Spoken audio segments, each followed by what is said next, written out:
Chinese LLM ആയിട്ടുള്ള deep seek ലോകത്തെ തന്നെ പിടിച്ചുലച്ചിരിക്കുകയാണ്.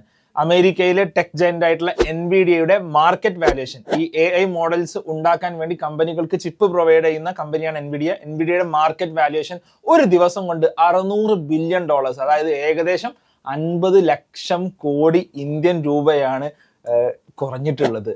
എന്താണ് ഇതിന് കാരണം എന്നുള്ളതാണ് നമ്മൾ അനലൈസ് ചെയ്യാൻ പോകുന്നത്. സ്വാഭാവികമായിട്ട് നിങ്ങൾക്കൊരു ചോദ്യം ഉണ്ടാവും, ഞാൻ എഡ്യൂക്കേഷനെ കുറിച്ചല്ലേ സംസാരിക്കാറുള്ളത്. ഒന്ന്, ഞാനൊരു എഞ്ചിനീയറാണ്, ഞാൻ GPUs ബിൽഡ് ചെയ്യുന്നിടത്ത് വർക്ക് ചെയ്യുന്ന ഒരാളാണ്. അതോടൊപ്പം എനിക്ക് ഇതിൽ എഡ്യൂക്കേഷനുമായി ബന്ധപ്പെട്ട് ചില കാര്യങ്ങൾ എനിക്ക് ഈ വീഡിയോയിൽ എനിക്ക് പറയാനുണ്ട്. അപ്പോൾ നമുക്ക് എന്തുകൊണ്ടാണ് എൻവിഡിയയുടെ ഒരു മാർക്കറ്റ് വാല്യൂഷൻ ഇടിഞ്ഞത്, എങ്ങനെയാണ് ഡീപ് സീക്ക് അതിനെ എഫക്ട് ചെയ്തത് എന്നറിയണം എന്നുണ്ടെങ്കിൽ നമ്മൾ മനസ്സിലാക്കേണ്ടത് CPUസിനെയും GPUസിനെയും കുറിച്ചാണ്. നമുക്കറിയാം, നമ്മൾ പണ്ട് സ്കൂളിൽ പഠിച്ചിട്ടുണ്ടാവും, നമ്മുടെ കമ്പ്യൂട്ടറിന്റെ തലച്ചോറ് എന്നുള്ളത് CPU അഥവാ സെൻട്രൽ പ്രോസസ്സിംഗ് യൂണിറ്റ് ആണ് എന്ന് നമ്മൾ പഠിച്ചിട്ടുണ്ടാവും. എല്ലാ ടാസ്കുകളും ചെയ്യുന്നത് CPU ആണ്. CPU എന്ന് പറഞ്ഞ ഒരു പെട്ടിയൊക്കെ മുമ്പ് ഉണ്ടായിരുന്നു, ഇപ്പൊ നമ്മൾ അങ്ങനെയൊന്നും കാണാറില്ല. എന്നാൽ ഇന്ന് LLMs അല്ലെങ്കിൽ AI മോഡൽസ് എല്ലാം യൂസ് ചെയ്യുന്നത് CPUs അല്ല, GPUs ആണ്, അഥവാ ഗ്രാഫിക് പ്രോസസ്സിംഗ് യൂണിറ്റ്സ് ആണ്. അതെന്താ CPU നിന്ന് മാറി GPUയിലോട്ട് എത്താൻ കാരണം? രണ്ടും തമ്മിൽ ഫണ്ടമെന്റലി ഉള്ള ഡിഫറൻസ് എന്താണ് എന്നുള്ളത് നമുക്കൊന്ന് മനസ്സിലാക്കി നോക്കാം. ഞാനൊരു ഉദാഹരണം പറയാം.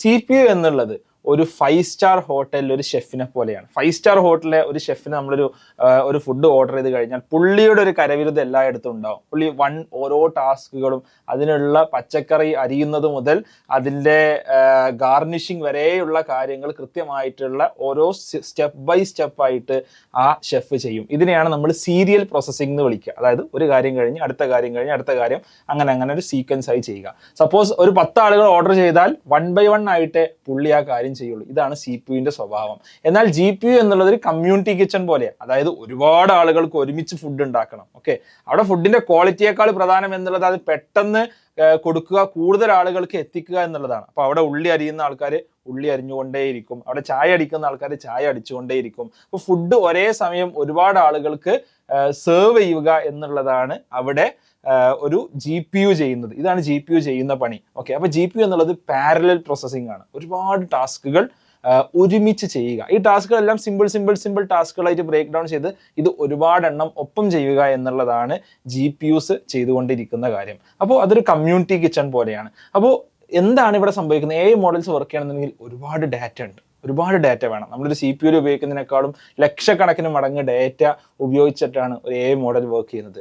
ഈ ഡാറ്റേൻ്റെ മേലെ ട്രെയിനിങ് നടത്തണം എന്നുണ്ടെങ്കിൽ അതിന് വലിയ കമ്പ്യൂട്ടിംഗ് പവർ വേണം. അത് GPUസിനാണ് സാധിക്കുക, CPUസിനല്ല.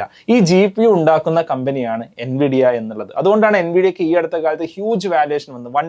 $3 ട്രില്യൺ വാല്യൂഷനിലോട്ട് എൻവിഡിയ എത്താൻ കാരണം ഈ AI കേപ്പബിലിറ്റീസിന് വേണ്ടി GPUs സപ്ലൈ ചെയ്യാനുള്ള ഒരു കമ്പനിയായിട്ട് എൻവിഡിയ മാറി എന്നുള്ളത് കൊണ്ടാണ്. എന്താണ് ഈ GPUസിന്റെ വർക്ക് എന്നുള്ളത്? അതിന് 2 പണിയാണുള്ളത്. ഒന്ന് ട്രെയിനിങ്, 2 ഇൻഫറൻസ്. എന്താ ട്രെയിനിങ് എന്ന് വെച്ചാൽ ഒരുപാട് ഡാറ്റ ഉണ്ട്, ആ ഡാറ്റയുടെ മേലെ ട്രെയിനിങ് നടത്തുക. ഏതുപോലെ നിങ്ങളെ ഒരു കുട്ടിയെ നമ്മൾ മാത്സ് പഠിപ്പിക്കുന്ന പോലെ, മാത്സ് പഠിപ്പിക്കണം എന്നുണ്ടെങ്കിൽ അവിടെ നമ്മളൊരു പുസ്തകം കൊടുക്കും, അതിൽ നമ്മൾ എക്സാമ്പിൾസ് ഉണ്ടാവും, എക്സാമ്പിൾസ് ചെയ്യും. ഒരുപാട് എക്സാമ്പിൾസ്, ഷോർട്ട് കട്ടുകൾ, ഫോർമുലകൾ, ടെക്നിക്കുകൾ, പ്രോബ്ലം സോൾവിംഗ് ഒക്കെ ചെയ്ത് അവൻ ആ മാത്തമാറ്റിക്സിൽ എക്സ്പേർട്ടായി മാറും. ഈ പ്രോസസ്സ് തന്നെയാണ് ട്രെയിനിങ് എന്നുള്ളത്. അപ്പോൾ എന്താ ഇൻഫറൻസ് എന്ന് പറഞ്ഞത്? നമ്മൾ ChatGPTയോട് അല്ലെങ്കിൽ ഡീപ് സീക്കിനോട് എന്തെങ്കിലും ഒരു കാര്യം ചോദിച്ചാൽ അത് മറുപടി പറയുമല്ലോ, അതിനെയാണ് നമ്മൾ ഇൻഫറൻസ് എന്ന് പറയുക. അതിന് മറുപടി പറയാനുള്ള കേപ്പബിലിറ്റി. എപ്പോഴാണ് മറുപടി പറയാനുള്ള കേപ്പബിലിറ്റി ഉണ്ടാവുക? വെൽ ട്രെയിൻഡ് ആകുമ്പോൾ. അത് ആ കുട്ടിയെ, ഞാൻ നേരത്തെ പറഞ്ഞ ട്രെയിൻ ചെയ്ത കുട്ടിയെ ഒരു പരീക്ഷയ്ക്ക് ഇരുത്തുകയാണ്. ഓക്കെ, പരീക്ഷയ്ക്ക് ഇരുത്തുമ്പോൾ കുട്ടി എപ്പോഴാണ് ബെറ്റർ പെർഫോം ചെയ്യുക, എപ്പോഴാണ് ബെറ്റർ ആൻസേഴ്സ് വരിക? ആ കുട്ടി നേരത്തെ വെൽ ട്രെയിൻഡ് ആണ് എന്നുണ്ടെങ്കിൽ. അപ്പോൾ ഈ ആൻസർ പ്രൊഡ്യൂസ് ചെയ്യുന്ന പ്രോസസ്സിനെയാണ് നമ്മൾ ആക്ച്വലി ഇൻഫറൻസ് എന്ന് പറയുക. ഈ 2 പണികളാണ് ആക്ച്വലി ഒരു GPUവിന്, ഗ്രാഫിക് പ്രോസസ്സിംഗ് യൂണിറ്റിന് എടുക്കാനുള്ളത്. എന്നാൽ ഇത് അത്ര ചെറിയൊരു പണിയല്ല. കാരണം ഒരു AI മോഡൽ ബിൽഡ് ചെയ്യണം എന്നുണ്ടെങ്കിൽ നമുക്ക് 1000കണക്കിനോ 10000കണക്കിനോ GPUs വേണം എന്നുള്ളതാണ്.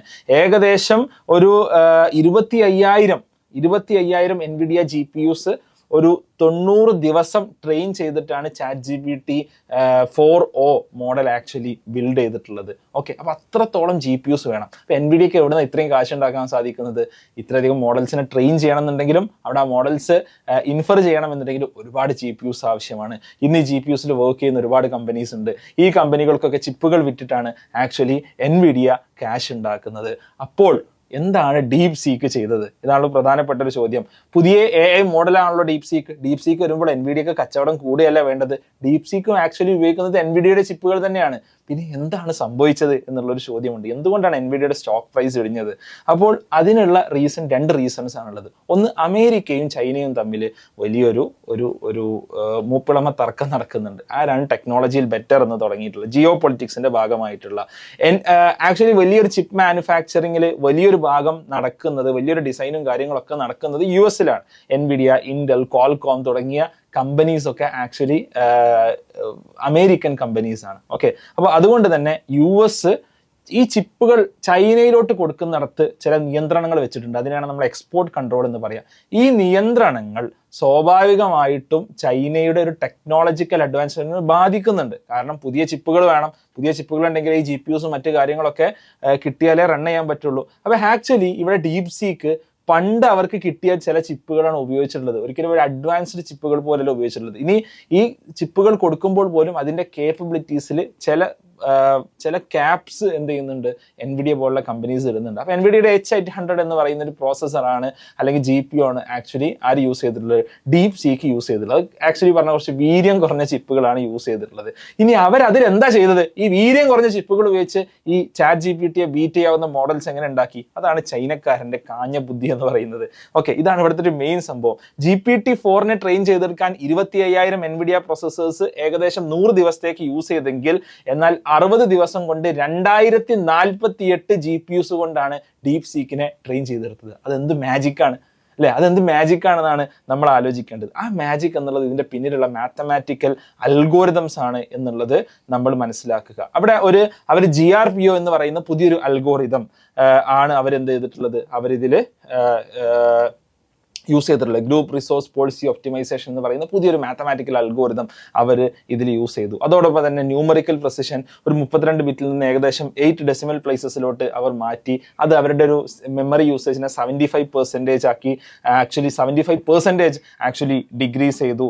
അതേപോലെ തന്നെ ഒരു 671 ബില്യൺ പാരാമീറ്റേഴ്സ് ഒരു LLMന്റെ ഉള്ളിൽ യൂസ് ചെയ്യുന്നതിൽ നിന്ന് അവർ 37 ബില്യൺ ആക്റ്റീവ് പാരാമീറ്റേഴ്സ് മാത്രം യൂസ് ചെയ്യുന്ന ഒരു പ്രോസസ്സിലോട്ട് അവർ കൊണ്ടുവന്നു. ഇങ്ങനെ ഒരുപാട് മാത്തമാറ്റിക്കൽ ഒപ്റ്റിമൈസേഷൻ നടത്തി. അപ്പോൾ ചൈനക്കാരൻ്റെ കാഞ്ഞ മാത്തമാറ്റിക്സ് ബുദ്ധിയാണ് ആക്ച്വലി US-ന്റെ ഒരു ടെക്നോളജിക്കൽ പ്രോവസിനെ ആക്ച്വലി അവിടെ തറ പറ്റിച്ചത് എന്നാണ് നമ്മൾ മനസ്സിലാക്കേണ്ടത്.